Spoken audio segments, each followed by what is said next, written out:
Yes. Yes. Okay. Okay, great. Sounds good. Good. Just yell at us at any point if we fade out for some reason. So before we get started, I just wanted to let everybody know, as usual, that we are recording the meeting. Our intention is to post a recording of the meeting on the CAAAC website, so in case anyone can't join us today, they can catch up on the topics that are covered. We do have an agenda posted online as well as slides, so if you're on the phone and you can't access the Skype meeting, you can follow along with the slides on the website. Also, as a note, I'm sure everyone is aware that we have a legislative session ongoing right now.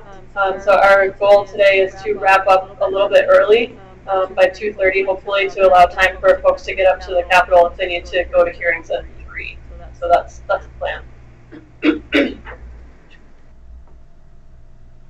Just as a quick overview of our agenda, we'll start with some Air Quality Bureau updates. Dave Klemp will be talking about emission inventories, fees, as well as 2019 legislature updates. Then we'll go over some Board of Environmental Review actions, give you a pretty lengthy regional haze update. That's kind of the bulk of our agenda today. And then we can go to discussion if anyone has any other topics they'd like to cover with us. So with that, I'll just hand it off to Dave. Introduction. Oh yeah. Introduction. That's a good call. Okay. Introduction. Let's go around the room first. Alan, you want to start? Alan Olson, Montana Petroleum Association. Peggy Frank, Treasure State Resources Association. Lisa Neverex, Calumet Montana Refining. Dave Klemp, Air Quality Bureau. Julie Werkel, Air Quality Bureau. Greg Henriksen, Air Quality Bureau. Kristen Martin, Air Quality Bureau. Norm Mullen, DEQ attorney for Air and Energy. And Rebecca Harvage, Air Quality Bureau. And unfortunately, Liz Ulrich is in Disney World today, so So appropriate. Yeah, she's really luckily missing out on this horribly cold winter. Okay, so who do we have on the phone? Ashley Jones with Trinity Consultants is here. Karen Helfrich with Pioneer Technical Services. Ruth Jensen with Northern Border Pipeline Company. Rebecca Piccioni. Sorry. Go.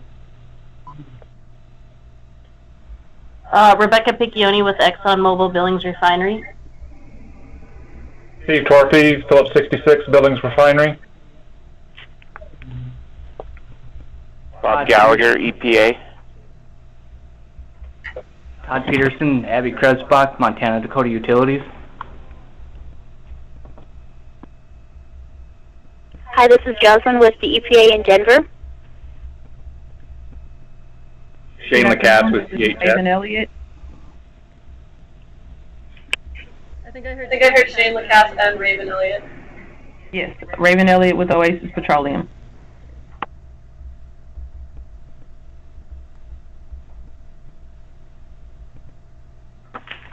Todd Senescal with Continental Resources.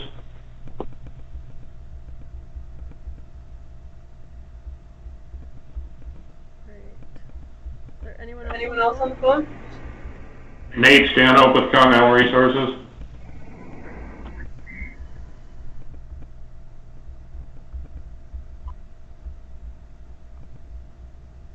Anyone else? Anyone else? Okay. I don't hear anybody. So that's a really good group today. So thank you all for taking time out of your afternoon to join us. And now I'll turn it over to Dave. All right. No, it is outstanding. I wasn't sure what we could expect for participation given the rather busy time in the legislature and elsewhere. So I thank you all for taking the time to meet with us today. I'm going to talk through 3 different items, as Rebecca mentioned: emission inventory fees in the legislature, and certainly sit for any questions folks may have. We want to give you the best information that at least I think we have at this point in time, because some of these things are still evolving. But we want to keep folks plugged in early and often as to the progress that we're making in certain areas of the Bureau. Before I get into those 3 updates, I do want to put a plug in for the Regional Haze presentation and the group. We've got a really good team And we're getting to the point where, you know, some more detailed conversation needs to take place. And I've listened to their presentation. I think they've done an outstanding job. I will be stepping out as soon as I'm done here. I've got to prep for some hearings this afternoon and take care of some other business. But I'm thankful that all of you are here because Regional Haze, as you know, is one of those very significant efforts that we're undertaking. And it's going to move very quickly over the next year or so. First off, I'll start with the emission inventories. This is the time of year that if you're a facility that has either a permit or a registration with us, you'll know that usually around mid-February, we complete emission inventories that will help form the basis of our fee assessments. So emission inventories aren't different from the second discussion, but I want to focus on the non-fee portion of that and just make sure that we clearly understand what we're doing and why we're doing things, and if folks have questions or concerns, to be able to talk through those. I'm going to compartmentalize the emission inventory discussion into different bins. The first bin are those stationary permitted sources that are assessed a per ton fee plus an admin fee. Those are folks that have a Montana air quality permit or a Title V operating permit that are not registered oil and gas well facilities, in essence. So the emission inventory process itself is nearly identical, if not identical, to what we've done in previous years. No significant changes. We are asking facilities to submit their calendar year 2018 inventories just as quickly as possible, like we did last year, so that we can total up the number of emissions, the tons of emissions that we have in the state, and go through our fee setting exercise similar to what we did last year with all of you. And so I'll get into the specifics of the fees and where we're at the next part. I really appreciate all of the early action from the facilities. We're roughly 70% complete in terms of those facilities that need to submit those. It's about 275 total, I think is the number, if I'm not mistaken-ish. And so about 70% of those have submitted emission inventories. Clearly, you know, I didn't hear anybody from Talon on the phone, but Talon is the largest, the single largest source of emissions in the state, and they have submitted their emissions. And so we kind of know the drivers of our top 20. Almost half of the top 20 emitters have submitted. So that gives us an indication as to where we might be going for fee changes. I'm going to talk a little bit about portable facilities. Historically, or at least for a long time now, we have not charged portable facilities. These are crusher, cement plant, or asphalt plants, concrete batch plants, those types of things. We have not charged a per ton. It's been a flat fee. As you may recall, we're developing a registration program, and I think that update is on this as well. We did not do anything with the fees last year for portable facilities. That's the one that's roughly 275, if I'm not mistaken. So I misspoke earlier. I think there's 300 plus stationary permanent sources. Portable permanent sources. We're no longer doing emission inventories for those types of facilities. It was not necessary. First off, we do emission inventories because that's the basis of our fee system, and we're not charging for those emissions. The new program, as Rebecca will talk about, contemplates, you know, charging on their production rates, and we will engage in a conversation with those stakeholders to make sure that we're appropriately funding that program. The emission inventory timeframe has historically been used for those types of facilities as a way for them to annually certify compliance with some of their permitted obligations. And so it really wasn't an emission inventory per se, it was more compliance reporting. And so again, the new program will have new requirements, and compliance will be verified in accordance with those new requirements. I understand in some of the emails that went out, portable facilities maybe got a mixed message from us that, hey, you don't have to submit emission inventories, but yet they were prompted to submit an emission inventory. And we did get a couple calls, and I think we successfully dealt with some of the confusion that may have been inadvertently created by trying to over-communicate with folks. The last area is the registered oil and gas well facilities. Historically, we have asked for emissions information for oil and gas well facilities, but that's very similar to the portable sources. That was more a compliance demonstration. We did not charge for emissions for oil and gas well facilities. And if you're familiar with oil and gas well operations, their emissions fluctuate from time to time, over time. And so we are not going to use the emission inventory process, at least for this year, as the opportunity for folks to submit compliance information. We plan on doing that as our inspectors go out into the field. We're communicating, ahead of time with the companies, reminding them of their obligation to keep certain records and make them available, upon request or upon inspection. And so we're trying to focus compliance data for compliance efforts and emissions data for emission efforts. All of this is, as you know, we've been trying to make sure we're running as efficiently as possible, and we're trying to eliminate a lot of redundancies in our operations. Emission inventories have historically been a high resource demand time, and if we don't need to complete those emission inventories for fee purposes, we may not need to do them at all, and that's what we're trying to do as far as emission inventories go.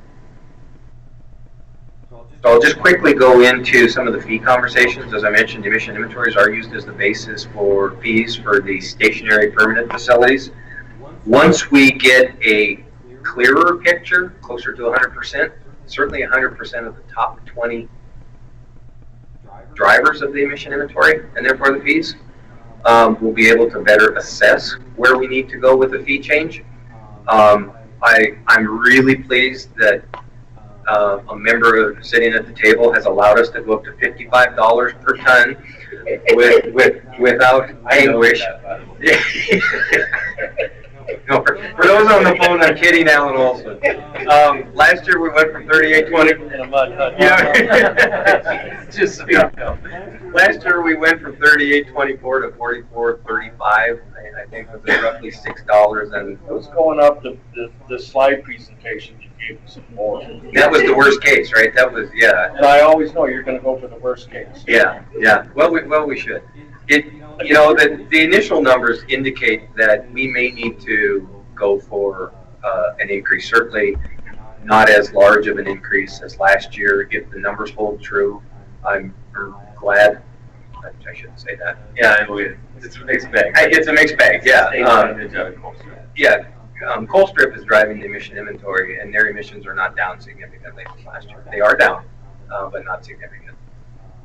And so we need to see where we are with other inventories, and we will let you know certainly ahead of, no later than the next CAAAC meeting, as to where we may need to go on the per ton fee rate, as well as we need to total up all the oil and gas well registrations and those flat fees. And we have had some changes in numbers there, and see if that is significant enough to where we may need to approach the stakeholders for support in changing that flat fee. Last year we went from 800 to 850. I can't tell you that it's going to 900. I can't tell you it's going to 860 yet. I think I just want to be clear that we might 725 be needing that. Plus the 850. Well, as long as you come in and support it this time, we can do that. So the other leg that we're dealing with is there's other areas where we collect revenues. Rebecca's talking about the portable source registration program. That one is geared to be revenue neutral and actually appropriately sized for the resources that we have, so that it's not being subsidized elsewhere. So there will be some revenue generated from those portable sources. Open burning is another area. The major open burners, I think there's still 12, if not 13 major open burners, primarily the Forest Service, DNRC. Those facilities are charged a per ton fee rate. Julie and Liz are working to right size that program, and based on the revenue that we need to run that program, we will then approach those folks to collect sufficient revenue to fund that program. I anticipate an increase in the per ton rate on open burning I anticipate an increase on the per ton rate for the stationary sources. I just don't want to tell you that it's significant. But I would suggest we need something. Might be a quarter, might be a buck, might be a buck and a half, I don't know. And from that, we also need to then approach the 1,200 plus registered oil and gas well facilities and see what, if anything, needs to be done with that fee rate. I'll pause there. What was the amount that we needed of room before legislative action was required? Isn't there like a amount, and that's? There's a federal grant in that. There is a there's a presumptive there's a presumptive amount, not a max, that that EPA publishes. It presumes you need to collect this much dollars per ton to run the Title V program. Title V is a portion of what we fund. We're below the federal presumptive. Last year, the federal presumptive was $45 and some odd cents. And it generally goes up by an inflationary increase every year. So I would think that it's going to be about $46 per ton of federal presumptive-ish. It's not a requirement that you go get permission to go above that. It's something that by policy and principle, we have tried to stay below. And we toyed with, I think that's where Alan got those numbers last year in the presentation. We toyed with, if we didn't live with that presumptive principle, where would we go? $53 a ton or something like that. Fully make up some revenue deficits to do that.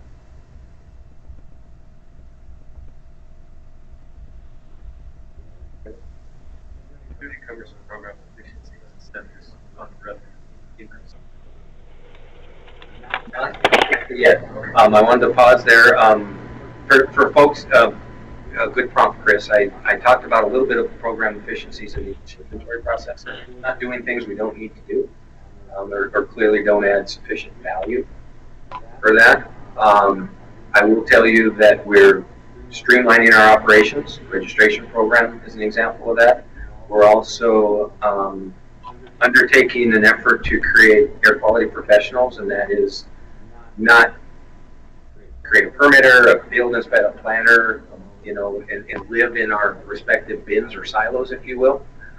Fully understanding that through experience and exposure, we can gain efficiencies, and we should be able, I believe we can do a lot more or keep up, even if we have less FTE. Now, that doesn't take us all the way down to zero. But there are some efficiencies to be gained through our operations, both administratively and elsewhere, that we can still do the job that we need to do for the state. What's the timeline we have to do? We would need to do it no later than the May board meeting. That would be to initiate, to be able to hold a hearing and have it final in, is it August or September? The board meeting, so that we can send the bills out in November. There's a board meeting in August. Now, ahead of that, we clearly want to come to the stakeholders with the information, and so we'll probably have to, depending on what the outcome of the emissions is the emissions calculations. And the development of these other programs, we're going to need to convene some.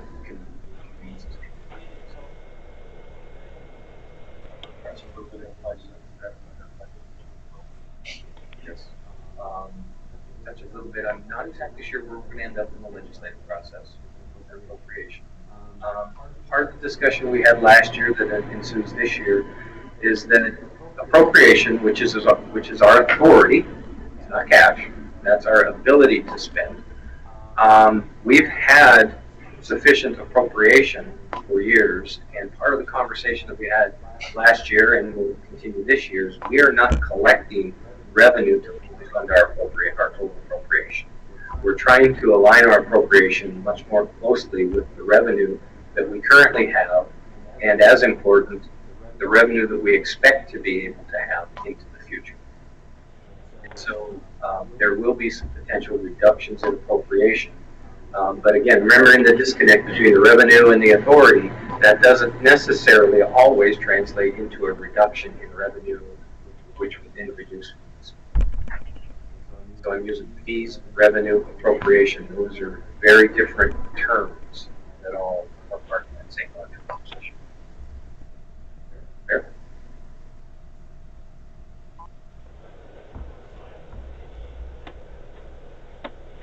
Any questions on the phone?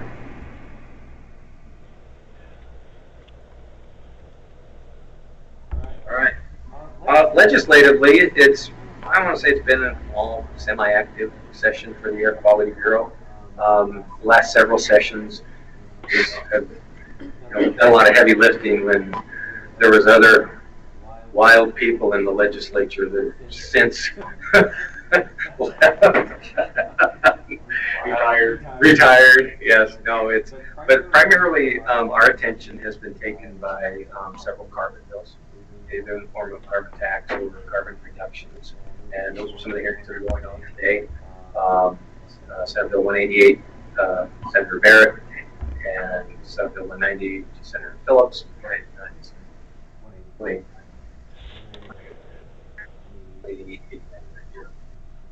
189 and 190. We also, I saw some of you for Representative Dunwell's HB 193, primarily taking a position, providing information. Had a fair amount of conversation in private. If anybody has any questions about what we do or do not do, I'll share for the group. We do not currently collect any CO2, carbon dioxide, or carbon dioxide equivalent data.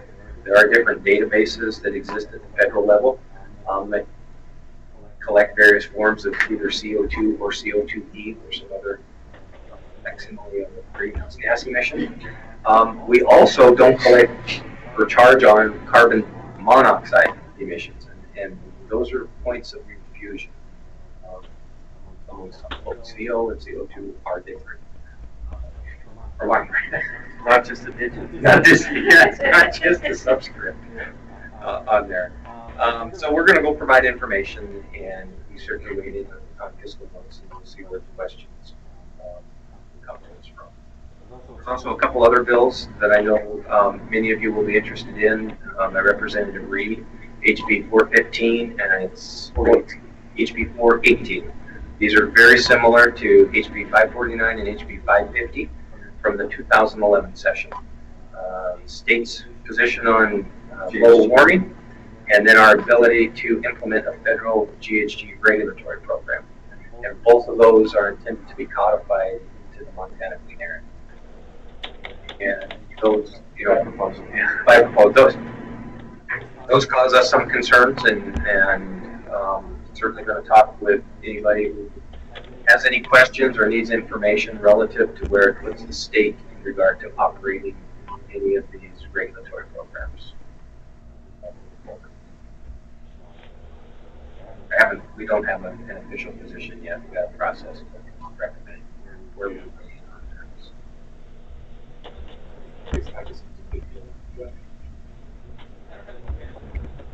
Deep drop today. What would be the outlook if that was to pass? What effect would that have on a state implementation? What I think you're referring to is the state implementing a program. It would not have an implication on our state implementation plan because greenhouse gas regulations are not in our set. Permitting programs that we have primacy for that cover multiple pollutants, including those, some GHG regulatory programs, as well as some non-SIF approved programs like a performance standard related to oil and gas, for instance, or landfills that did methane. That would preempt us from communicating with those, implementing those requirements. So if there was a federal requirement, then it'd have to go through the federal process, obviously. Currently there is. It's not a question of if any, but that was the difference between 2011 and 2017. In 2011, Massachusetts v. EPA, I think, came out in 2010, if I'm not mistaken.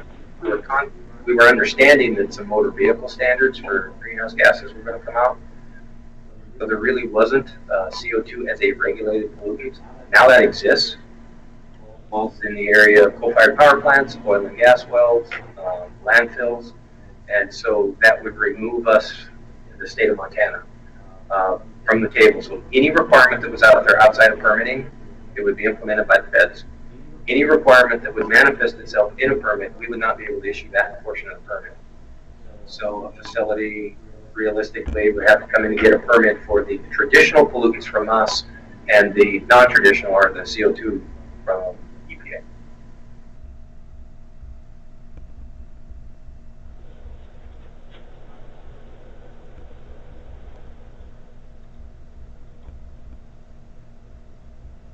Any questions on the phone?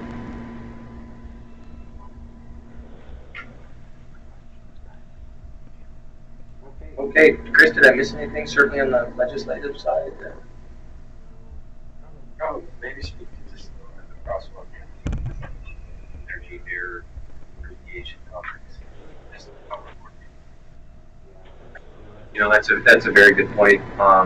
Just as an agency, as I look at even some of the bills that are out there today dealing with electric generating units, for instance, it's not just an air issue or just a water issue, just a radiation issue or just an energy issue. It's really all of the above, plus several that we haven't even mentioned before. I mean, understanding that some of the things that we do in air quality do impact other folks across this agency or across this state, and the opposite is absolutely true as well. So even as an agency, we're trying to do a much better job of coordination on various issues that are arising, whether it's in the Clean Air Act, Clean Water Act, or if it's part of the remediation division. And certainly a lot of attention focused on Southeast Montana Coastal Facility. That's not the only place that generates electricity, for instance. So it's a challenging conversation that we have to constantly collaborate, but it's absolutely essential.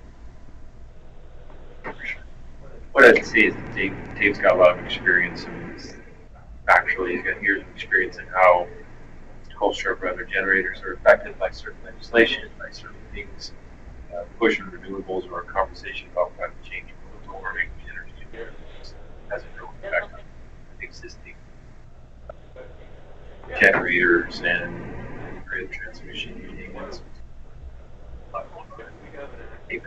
Laura Anderson from Energy Bureau, and then Jenny Chambers from Radiation. I think sort of the message is consistent. That's the predictability is trying to achieve. Hopefully, we get a consistent message.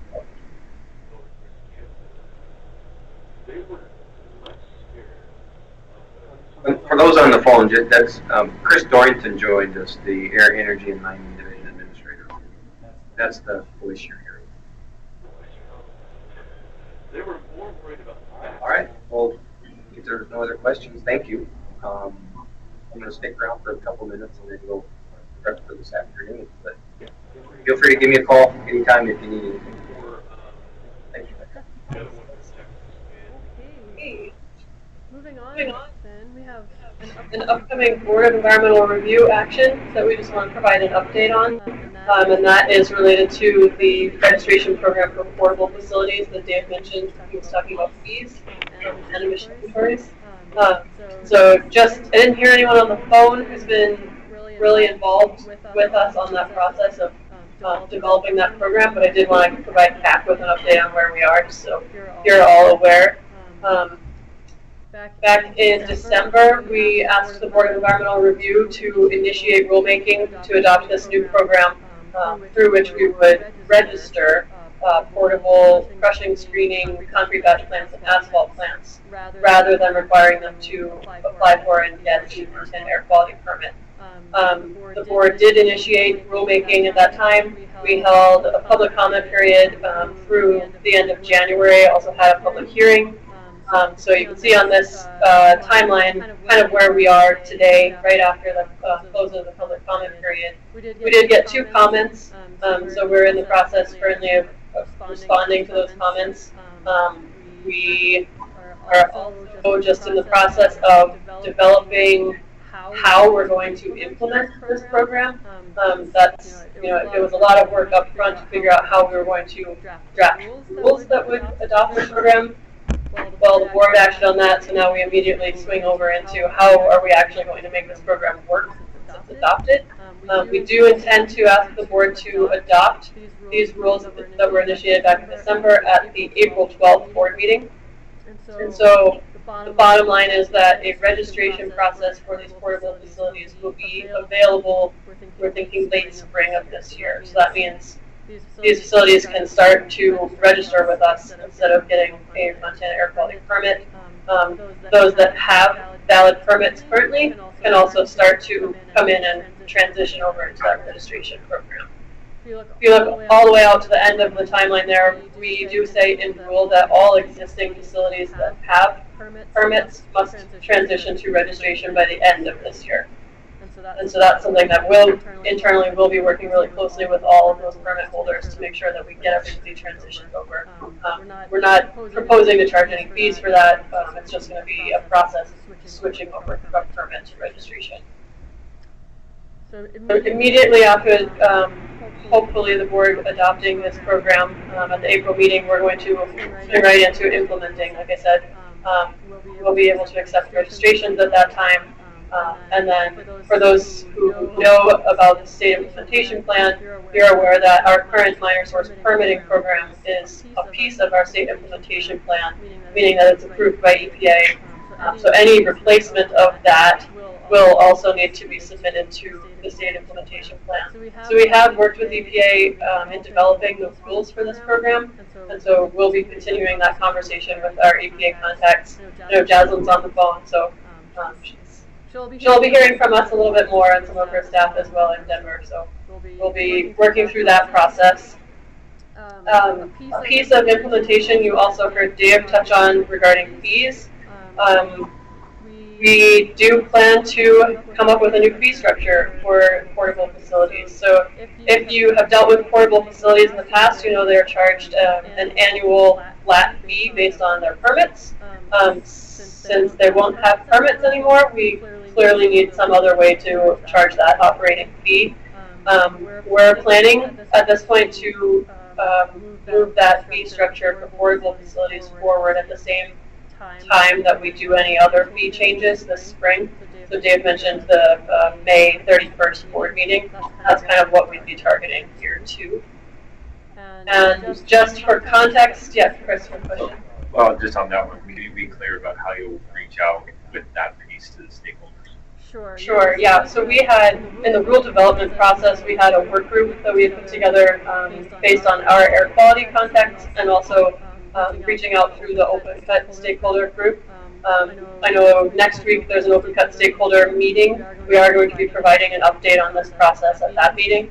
And we'll be putting together, I think, a new stakeholder work group to talk about the fee structure. We want to make sure we have good representation across companies of different sizes to make sure that we're coming up with an equitable fee structure for these facilities. So that will all be happening very short term for May.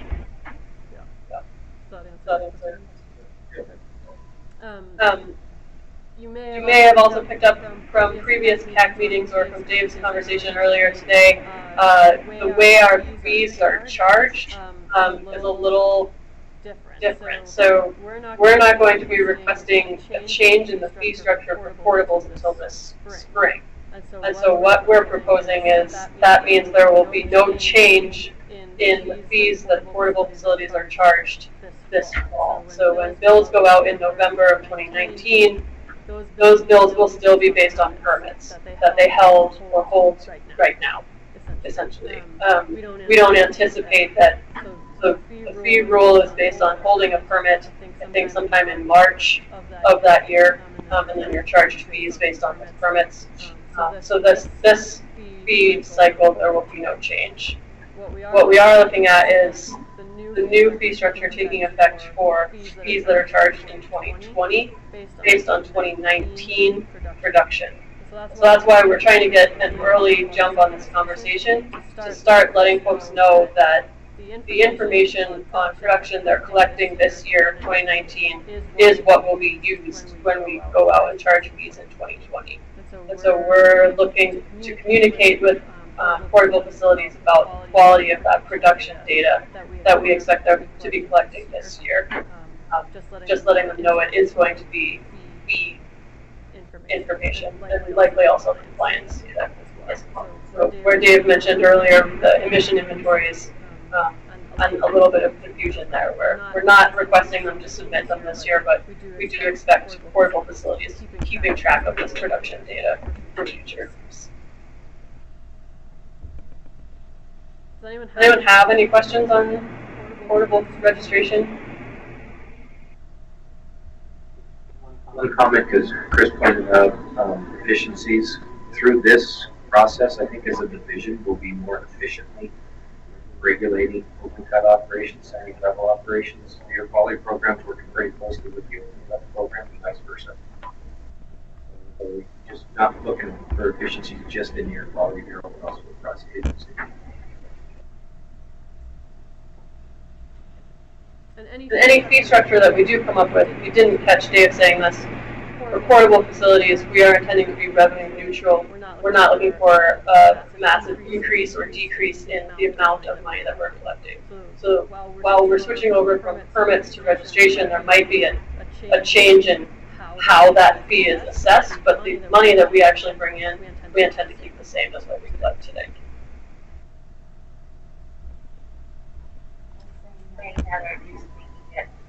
I was company A and had a permit, and I'm still company A under this program, that I won't pay substantially for the amount of people. Not quite, yeah. So looking at production versus permits, it just depends on how the company has decided to structure their permits, essentially. There are some companies who have a very high level of production who hold a lot of permits for that. And there are others that just hold a couple of permits for the same production. They can permit a single daily max, and that be the permit limit, but they don't normally hit that, and they can drop it down. And they can relocate permits around different ways, so it just is really dependent on how the company has chosen to permit their facilities. Large producers that have the least number of permits may see an increase. Lion's share of folks, if you've got, large numbers of permits or not much production, may see a decrease. And those folks have been part of Rebecca's group.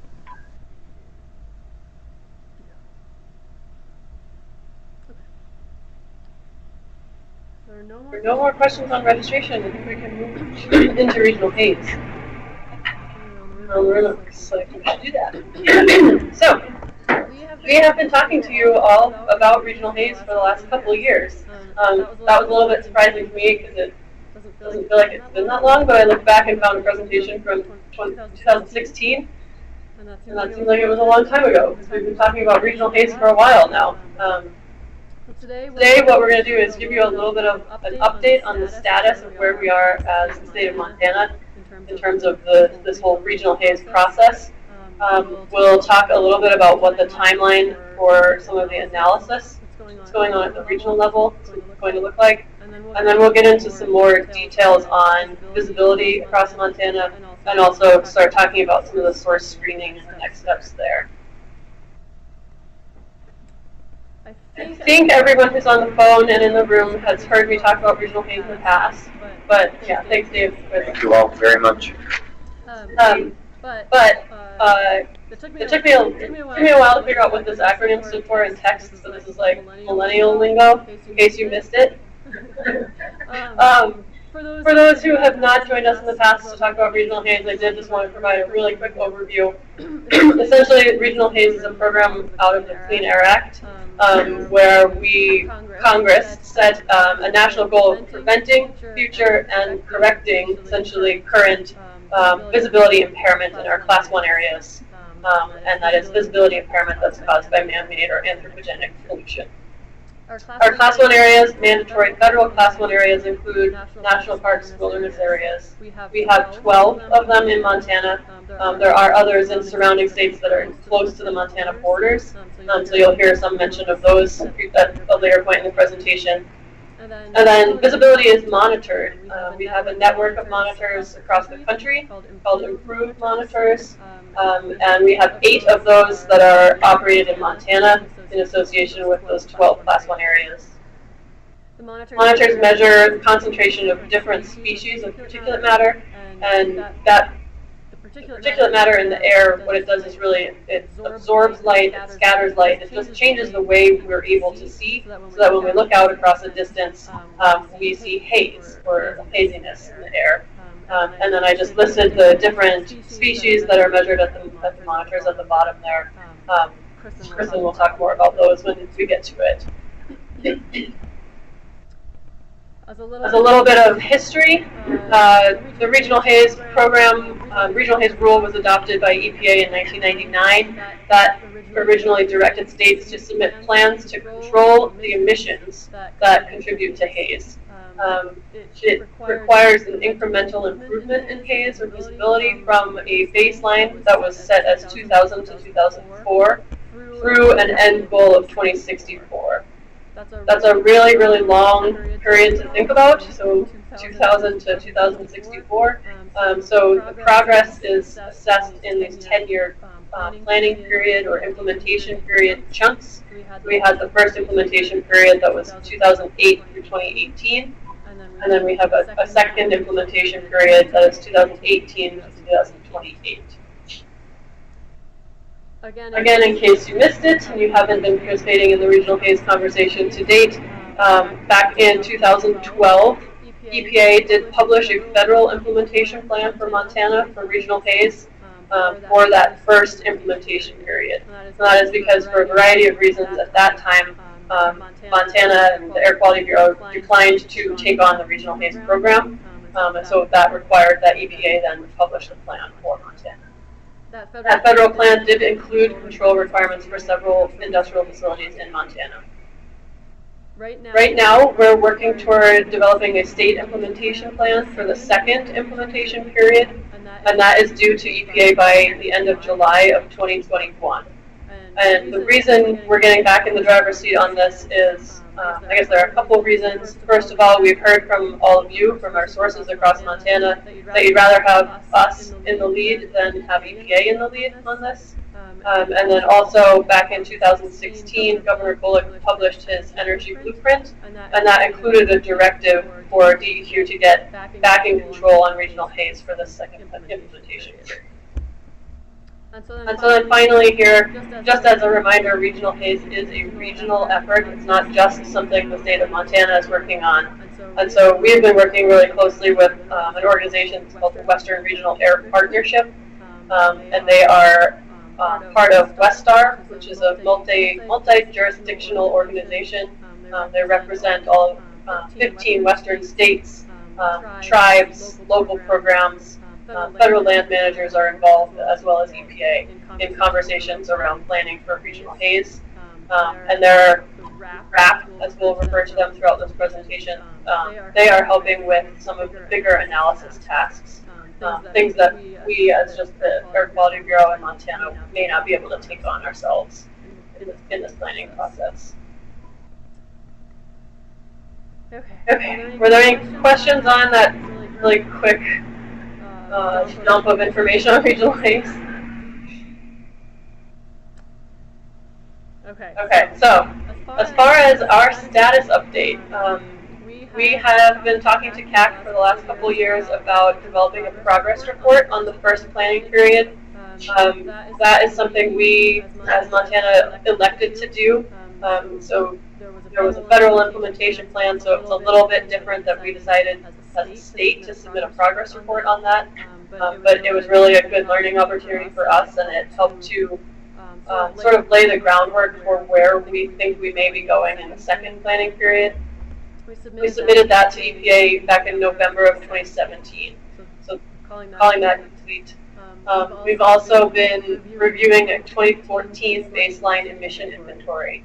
So what I mean by that is for the second planning period, as a region, we have selected 2014 as the baseline, And so when we look at emission inventories and then modeling, we'll be looking at progress from that 2014 baseline through the end of that planning period in 2028.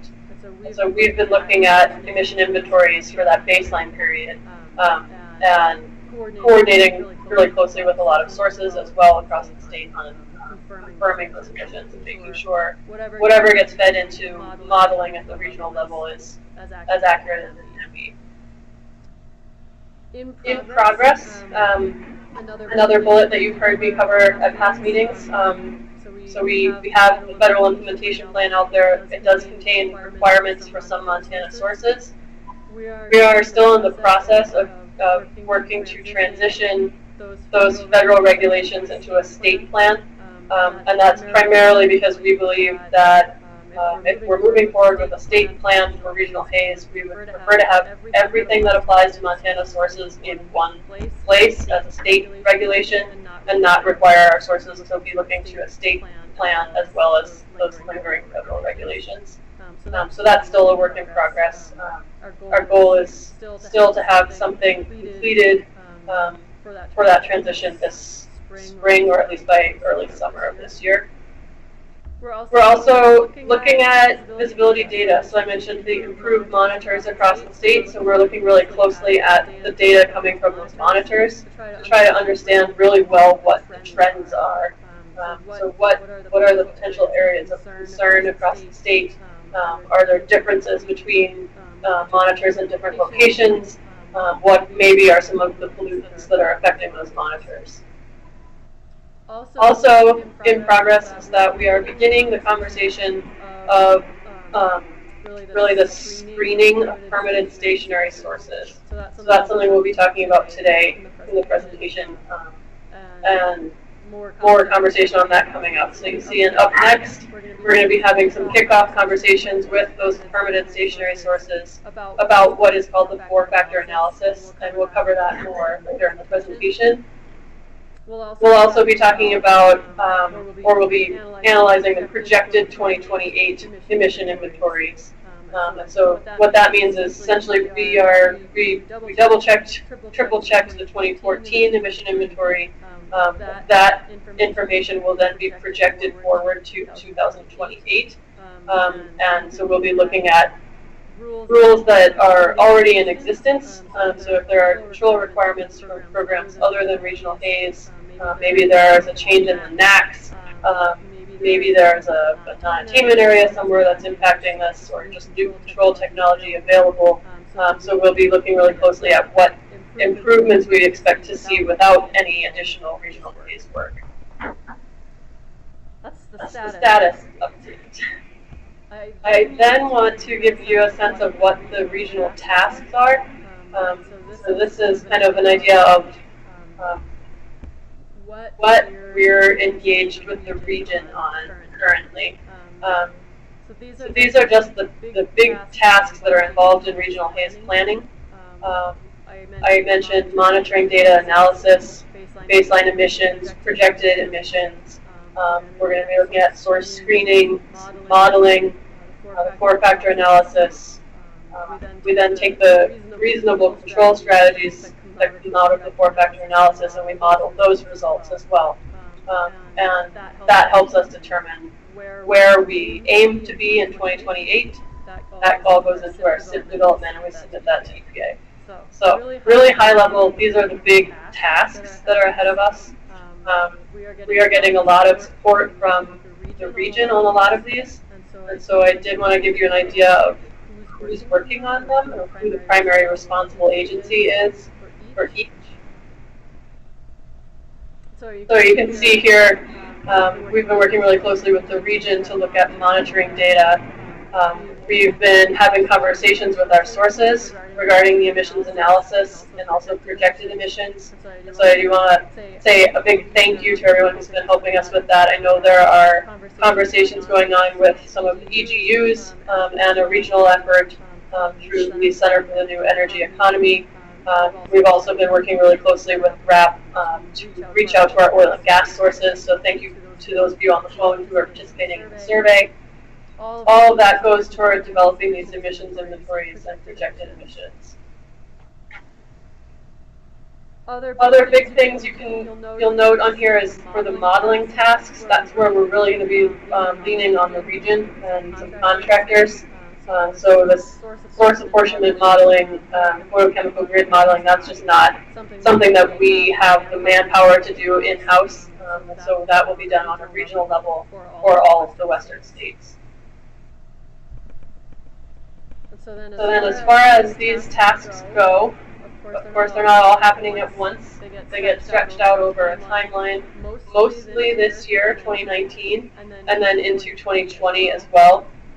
So what I wanted to do with this slide was just give CAAAC a sense of when you can expect us to be providing you with updates on these different tasks. And so you'll see the little dotted lines across the bar at the bottom just kind of represent about our quarterly CAAAC timeline.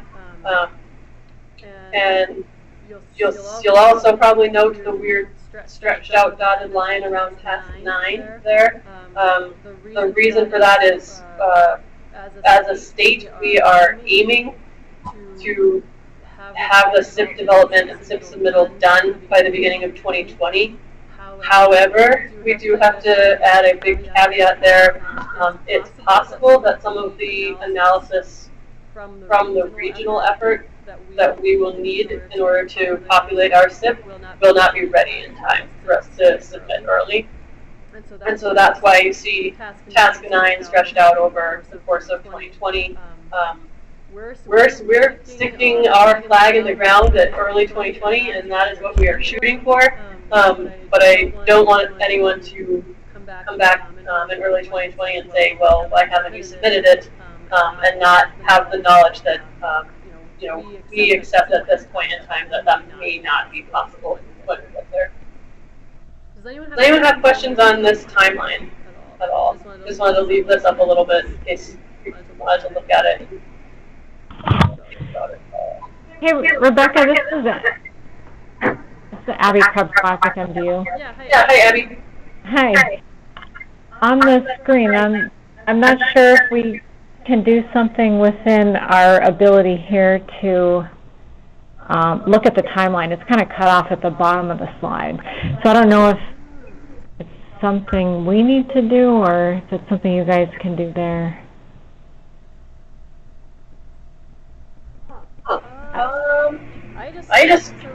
We have a laptop running that I think should have the same projection, and I just kind of moved the mouse, and it removed that black bar across the bottom.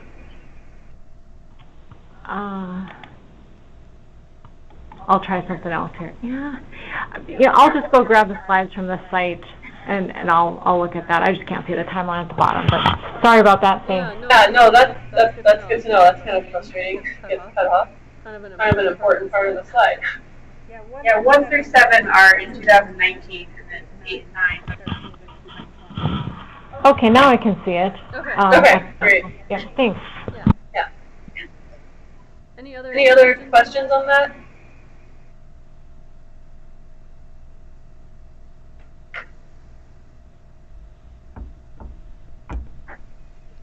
All right. I think we can move on. Just wanted to give everybody a reminder of who all at DEQ is working on regional haze, in case you're not always going to hear just from me. I am the project manager for the regional haze project, but we also have Craig Henriksen and Rhonda Payne in our permitting section. They are mostly going to be working on the emissions source screening and control analysis. Kristen Martin and Brandon McGuire were in the planning section. We'll mostly be looking at monitoring and modeling. And then we've also been working really closely with Eileen Steelman, who's in our Butte office and works on oil and gas. So she's sort of our consulting member on oil and gas. So you're going to hear from Kristen and Craig today in this presentation, and hopefully you'll also have a chance to talk to some of the others on the team as we move forward. With that, I'm going to turn it over to Kristen to go through some visibility data. I'm Kristen Martin. I am the mics. Did I close the mic? Okay. Yeah, I might also stand up because I'm a hand talker and I'm waxing the camera's I up. was up there. I'm Kristen Martin. I'm the air quality meteorologist. Unfortunately, it's freezing outside and it's not going to be about a week, but that's not what I'm here to talk to you about. I, along with Brandon McGuire, have been working to analyze this data for the Haze project. And as Rebecca mentioned earlier, we track visibility in our class 1 areas. So they're done at 10 improved monitors. Rebecca said 8. Those are the 8 in Montana, as well as Yellowstone. We're responsible for Yellowstone. I've included 10 here to show that we also track visibility in neighboring states that we may have considered, of course. You'll see also 10 improved monitors for 14 Class 1 areas. That's because some Class 1 areas do share an improved monitor. An example here is the Selway, Bitterroot, and Anaconda Wilderness areas both share this. So this is where we're tracking visibility data. And there's been a change over the course of the Regional Haze program on how we track visibility data. The original intention in the Clean Air Act for visibility is that we improve visibility that is caused by man-made air pollution. In the original Regional Haze rule, the way they did this was they tracked the 20% worst for days. And for the East Coast, it made a lot of sense. A lot of the worst visibility days were days that were caused by industrial sources. But in the West, this doesn't really make sense because our haze days, especially in Montana, are primarily wildfires. So it's not man-made air pollution. So in 2017, they revised the regional haze rule to 20% most air days.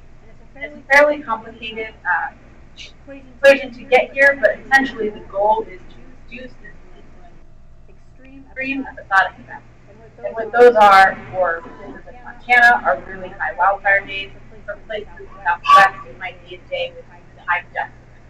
And like I said, in Montana, we're really focused on removing these really terrible wildfire days that, if you look outside, does have a very strong impact on visibility, but there's just not much to do about that. So what does this mean, really big picture? As Rebecca mentioned, for the Regional Haze Rule, we are trying to make incremental progress towards this goal way out in 2064. The whole point of each progress period is that we're demonstrating that we're making movement towards that goal. So the green line on the top is what the original goal was when you look at those 20% haze days. You can see by the dots at the beginning there, it's all over the place year to year. Bad wildfire year just cause much worse visibility than the good wildfire year. There's not much smoke. So it's really variable. It's hard to really show progress because it's just all over the place. When you redo this metric to look at the 20% most air, just smoothes it out. It's much lower, better visibility. That and it's much smoother in the purple line there. So the purple line is our new goal, and that's the dotted line at the beginning, or where we are currently with our data going back all the way to 2000. So what does this mean? Kind of zooming in here. What does it mean to take the 20% haziest days versus the 20% most impaired days? And so when we say the 20% of days, literally the days that they measure at these monitors, and you pick for the old method, you're picking those worst days, and the new method, you're going through the equations and you're picking it based on the impairment. And here are the Glacier 2015 worst and then most impaired days. You see on the left, the old method, they're primarily in the summer. There's a lot of green there. And if you remember, you're paying attention to Rebecca's slide, green is organic carbon, so there's a lot of wildfire impacts. So this matches up perfectly. The 2015 was a really rough wildfire year. You see the scale here. This is light extinction, but a very, very high number compared to the rest. When you look at only the most impaired days, you see that scale went way down and we shifted away from the summer. So if I zoom in here on what is now the most impaired days in 2015, you see that shifted away from the summer. Like I said, we're looking more in November, December, January timeframe, where we're seeing a lot of the most impaired days. And there's a greater emphasis on the man-made. The yellow and red in these graphics are sulfates and nitrates. So those are the ones that are more associated with anthropogenic emissions, and they're ones that we can have some say in the emission trend score. And so it also shows that if we look at trends through time, that they're now being governed by what emissions were rather than what was that alternative. So what does this mean by species? I've been talking about greens and yellows and red. And again, green is organic carbon, yellow are sulfates, and red is nitrates. You can see on the left with the old method, it was just dominated by this organic carbon. Lots of wildfire impacts, over 60% glacier, and then not very much impact from any of as you saw in that 2015 that graphic, it's just stated flows everything on the water. So with this new method, and it does say draft there because with the work we're doing with draft, we're still finalizing the data on the website to draft, but it's pretty much very close to final version of the be done. But you see this big shift to more emphasis on sulfates and nitrates and less emphasis on organic carbon. So that is now dominating about 50% of the man-made pollution, and organic carbon goes down to about a third. And you see it doesn't go away completely because the point of this new method is not to remove all wildfire effects. It's to remove extreme episodic effects. Wildfires are part of our summer with the really terrible days that just can't see across the street are being removed. So we saw what that was like in Glacier under this new method. So what does this look like at our other sites? What pollutions are important? Pretty much we see the same thing. I do want to note here the high red here, the nitrate in Glacier, which is something we don't really see at our other sites around Western Montana. But as far as organic carbon taking up about a third and the combined sulfate and nitrate about 50%, we see that here's Cabinet Mountain, here's Peak, and here's the Gates of the Mountain. Pretty similar across the board in Montana, with the exception of that spike in nitrate which we'll talk about. But when we move over to eastern Montana, we see a very different picture. Eastern Montana doesn't see the kind of wildfire impact that we see in western Montana. But we do see wildfire impacts there, but those are really extreme events where you have a lot of smoke out in Canada, or if it's just a really bad year and a lot of smoke is crops. So when you remove those extreme events, you're really seeing a very big impact from those man-made sulfates. So, as I've said many times now for the past few slides, this new method, the SOx and NOx emissions from facilities are more apparent. We're regulatory responsible for a lot more of those emissions now under that method. And sulfates are a concern at every Montana site. And then we still have some questions, like I mentioned a moment ago. We see this spike in nitrate at Glacier, and when we dig into this further, we see that it's very significant. So this is something as the regional agency, part of our work forward, this is something we really are digging into. We don't really have a good answer for this yet. Why Glacier, as opposed to any other site in western Montana, would have such a high spike in nitrate or nitrate. So this is, if anyone has any ideas, I'd love to hear them. But otherwise, this is something that we should do. And with that, unless you guys have questions, now that you see that the reason that SOx and NOx are taking a greater importance is Craig is going to talk about. Thanks, Kristen. So again, this is Craig Henriksen. I'm in the Air Permitting Services section. So I want to continue the regional haze presentation today, talking about this topic of source screening. I really want to build off of what Kristen really focused on here. We're talking a lot about the yellows and the reds. So we've got a lot of sulfate and a lot of nitrates that we need to deal with. And so I want to carry that through and how that relates to how we're going to pick sources in this second implementation round that we're going to look at to see if they might need some additional controls. So again, in the first implementation period, there were two things that were really out there. There was this thing called BART, the best available retrofit technology, and along with that, there was this process called reasonable progress analysis. And as under BART, it was a very prescriptive process where it essentially told the states what type of facilities were going to need to be evaluated under BART. And again, it was very prescriptive, and so it gave us a list of what we were going to have in Montana, And for Montana, it really ended up scooping up all of our EGUs, our refineries, those types of things. So under BART, what we ended up with, there were actually 9 facilities that we said were BART eligible. And of those, 4 of them actually ended up getting controls on the back end of this thing. Under the reasonable progress analysis, interestingly enough, there were also 9 facilities that went through that process. And of those 9, 1 of those came out the other end with controls. So the thing that jumps out for me here, so of a total of 18 facilities, 5 ended up actually getting controls in round 1. And so I guess another thing to mention here is, so there is no BART in the second round. We had BART eligible sources, but just because somebody went through BART before doesn't mean they're going to get out of anything in this round. We really need to take a look at all the facilities. As Kristen mentioned, this is really an incremental process.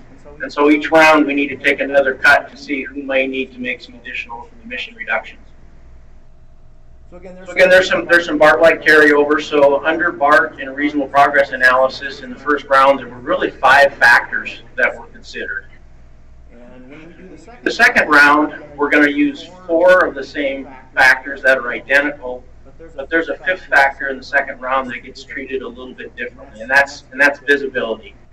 In round 1, both for BART and the reasonable progress analysis, there was actually discrete modeling done for each of the facilities, so that if you were a given facility, there was a predicted visibility degradation at the Class 1 areas. It was actually a number assigned to each of those facilities.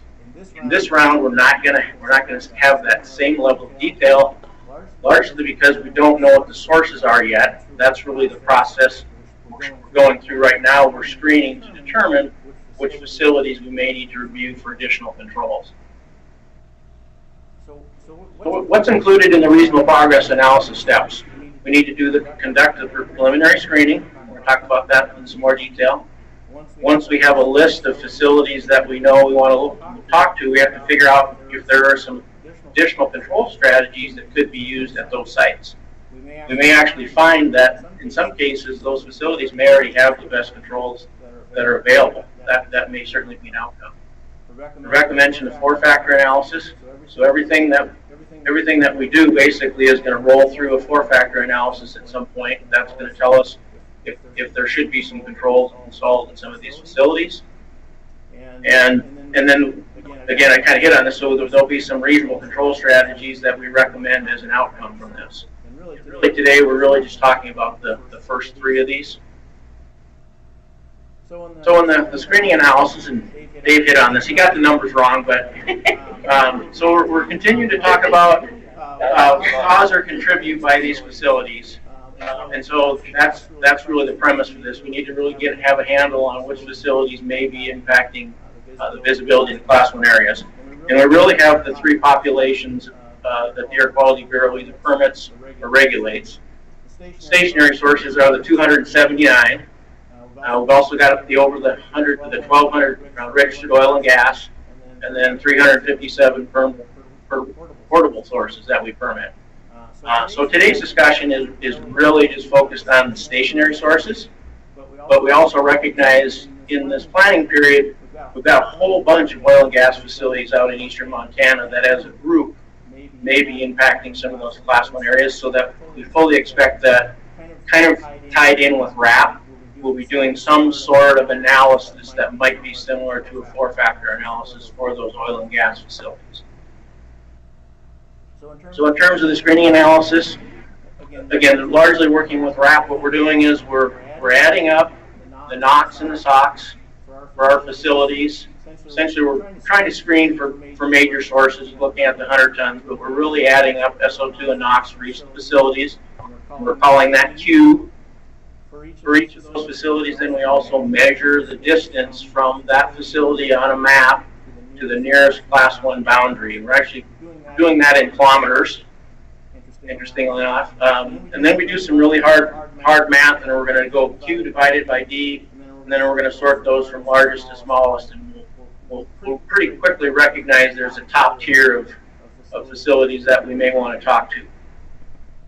Another thing that has to happen or should happen is some of the EPA guidance wants to make sure that for those facilities that we analyze, that approximately 80% of the emissions in that top tier are impacting the class 1 areas. So when we pick a Q over D that we want to be as the bar, or whether you go through the 4-factor analysis or not, we need to make sure that there's a majority of emissions included from those facilities. Yes. So on the D, Yep. the distance to the nearest class 1 area, is that going to be the nearest class 1 area that's downwind? Or because that seems to be... Right now, it's just the distance to the nearest class 1 area, but what we'll do is in the 4-factor analysis, that's certainly something that we can incorporate if it's downwind or upwind, because that certainly is going to make a difference in terms of our confidence about whether a particular source is impacting a class 1 area. Yeah, and so the next thing that actually happens is, and this number 5 actually happens a little bit too late. We'll already be starting to talk to facilities very soon, but there's actually going to be this modeling effort. Again, it's called the weighted emissions potential, and what it does is it takes a look at the most impaired days at one of the improved monitors, and then it basically says, well, where did the air come from to get to that location? So it ends up being kind of a back trajectory analysis. It gives us some confidence whether those particular sites that had the high Q over Ds, whether they really impacted those monitors. So that will help us confirm that we think we selected the right ones. That wind direction, I mean, you get east winds, I mean, it's bringing a front with it, so those emissions aren't going to matter anyway. So there'll be some of that. We'll have to, fully evaluate, make sure that we're, making the right decisions about what facilities we think are truly impacting some of the class 1 areas. So from a visual perspective then, again, we basically have a list of all of our 279 sources. Right now we're doing the annual emission inventories, so we have Q over Ds. Montana actually is going to use 2014 through 2017 for that process. Again, we'll get our D, and we're basically going to get a Q over D, and those facilities that we think are high enough, again, we'll do this WEP analysis, get the confirmation that the results from that modeling basically tell us that sources in this gridded area are truly impacting the class 1 area. So that's kind of our confirmation. And so it's really this process that kind of takes the place of the discrete visibility modeling that was done in round 1. One thing that's worth mentioning is in round 1, the reasonable progress analysis, those 9 facilities that were actually selected actually used the same Q over D process. Back in round 1, the Q over D number that was used was 10. And so our task in this process now is really to find what is the appropriate Q over D that we're going to use to determine which facilities we talk to. So where are we at in the screening process? So right now as Rebecca was talking before, we've been working on regional haze for a long time. But we've been looking at 2014 as a start, and right now we actually have a 4-year average that we're using to determine what the baseline for each facility is. It seems like that's fair to use a 4-year period than just a single-year period in case there's some things that were going on at the facility. In terms of next steps, again, we need to pick an appropriate Q over D. We need to make sure that there's enough emissions in that top tier that we know are impacting the class 1 areas. And then we're going to have that WEP analysis to essentially confirm that we've selected facilities that are indeed impacting the class 1 areas.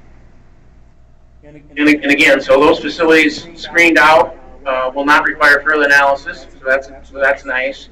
But facilities that go forward into the 4-factor analysis still don't necessarily end up with controls. Really, we're just trying to document, what's possible for controls, and we have to keep in mind that we're really just after incremental improvement. We don't need to do all this in one planning period. In terms of emission reduction strategies, we don't know everything about all the facilities. You just can't. And so once we've identified which facilities we want to talk to, we know there's things like, okay, what is your existing level of control? What % removal of SO2 are you getting?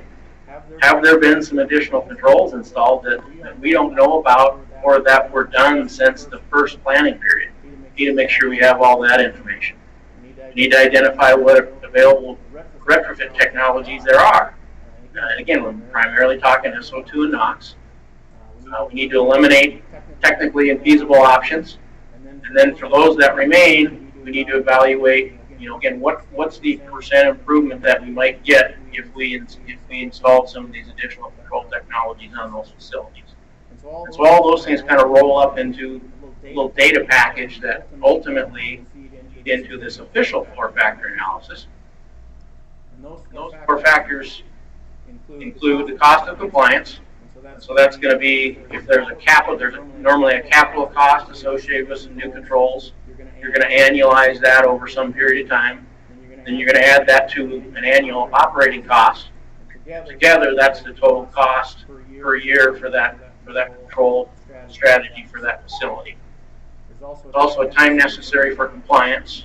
I don't think this one ends up being really a big deal for the most part, because in round one, EPA allowed for 5 years from the time the FIP was finalized for control to be put in place. So I would imagine if we identify some strategy for a facility, we could have an equivalent, long time frame so that there's time to plan, do the design, and do all the engineering. So I don't think that one will be a big concern. The other one that comes into play here is the energy and non-air quality environmental impacts of whatever the proposed new equipment is, and for me, I kind of think of this one as like it could be a safety counterbalance. So for Wholesome and in Ash Grove, they ended up putting selective non-catalytic reduction on their facilities, and so with that, they ended up handling a lot of ammonia.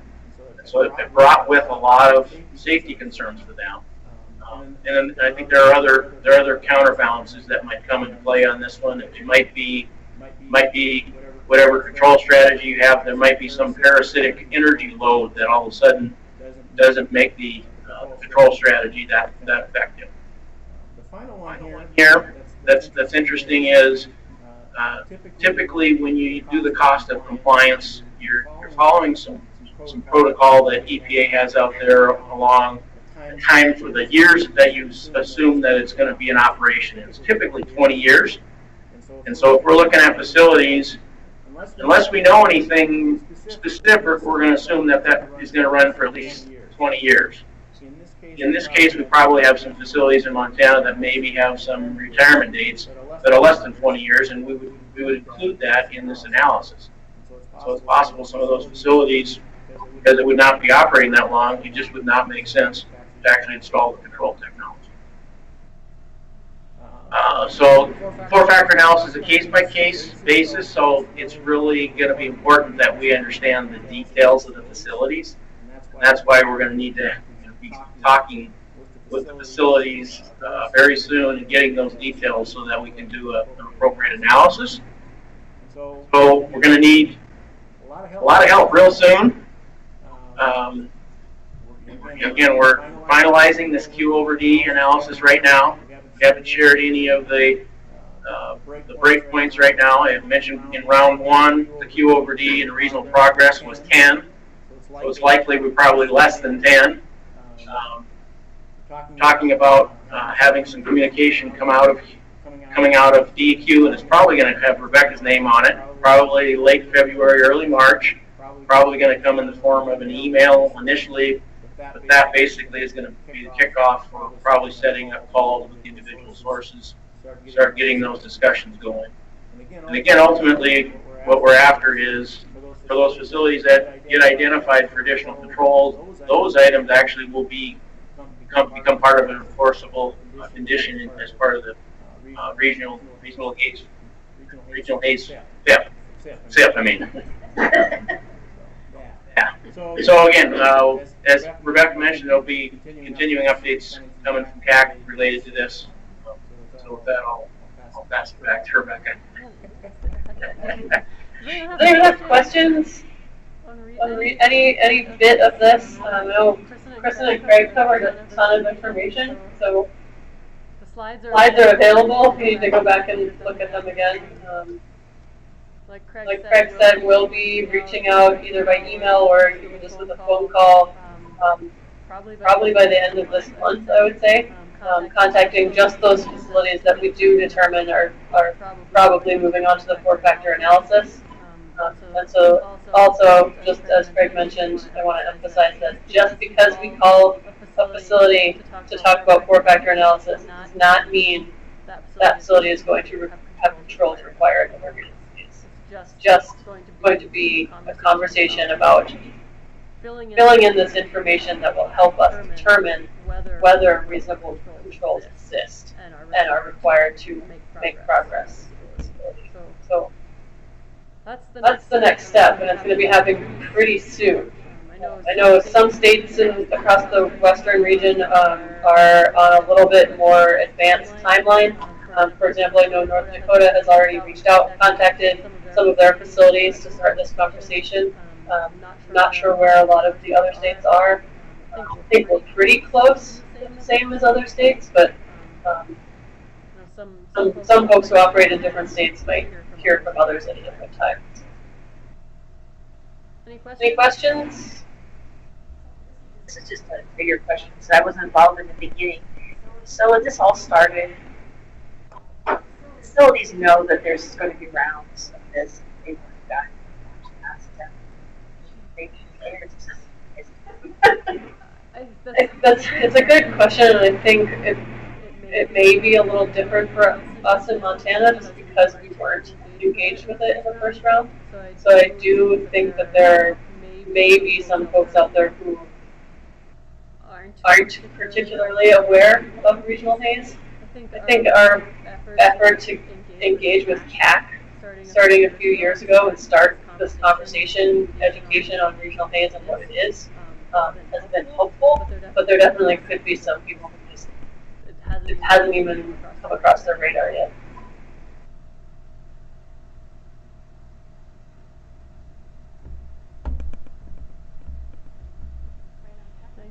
Yeah, look at that. Look at that. Didn't plan that. Any other questions or topics from anybody at all for CAAAC? I had a question about the source test manual that we started working on a year ago, and whether or not we were going to receive So Julie Ackerland is the contact for that. Did you get the email? So there should have been an email sent out last week or the week before. I know that there was a form implemented that didn't address the manual. And the manual is extremely out of date. Right. So I can't even think that it's technologically sound. Some of the things that it's fixing. Yeah, that's a good question. I don't know the answer. We'll go back to the. I think that's a good question that probably needs to follow up on what's happening. My guess is yes, it's going to continue, but so again, but yeah, it's definitely wasn't nice to think. something like that.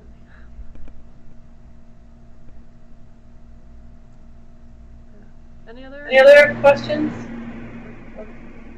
Questions for other people in the Air Quality Bureau to take back and relay? So I did ask Dave before he stepped out about a next meeting. We usually try to align CAAAC meetings kind of around the board schedule. So you heard Dave mention that we are planning at this point to take a fee rule to the board at the May 31st meeting. So I would anticipate that we'll be scheduling another CAAAC meeting for late April or early May in anticipation of that fee conversation. If there's nothing else, enjoy the rest of your day and maybe some carbon bill conversations. Be nice. Thank you all for attending the CAAAC meeting. We really appreciate it. If you ever do have any questions between meetings, feel free to contact me or contact Dave. I know he loves to hear from CAAAC members as well. So thank you all so much, and we'll talk to you in a couple months.